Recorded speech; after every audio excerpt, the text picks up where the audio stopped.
ஒருத்தவங்களுடைய மானம் மரியாதை எல்லாம் எதில் இருக்கும்? ஒரு கல்யாணத்துக்கு போகிறீங்க, காலில் செருப்பு இல்லைன்னா கேவலமாக பார்ப்பாங்க. அந்த செருப்போடைய சகுனத்தை பற்றி சொல்ல போகிறேங்க.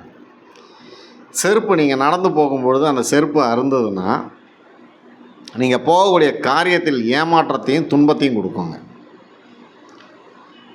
அந்த தரித்திரியத்தை விட்டு விலகாதவன் தான் அதை தச்சு போடுவான். சரிங்களா?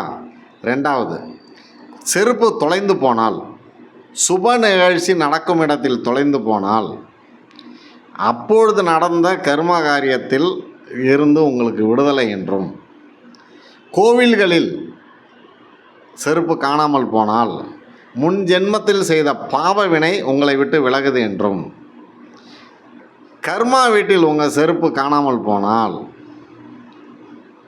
உங்களுக்கு உடனடியாக ஒரு சுபகாரியத்தையோ இல்லை சுப வரவையோ எதிர்நோக்கி உள்ளீர்கள் என்று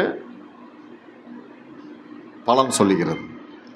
ஆனால் செருப்பு காணாமல் போன செருப்பை நினச்சி உருகியோ அழுதோ தேடக்கூடாது.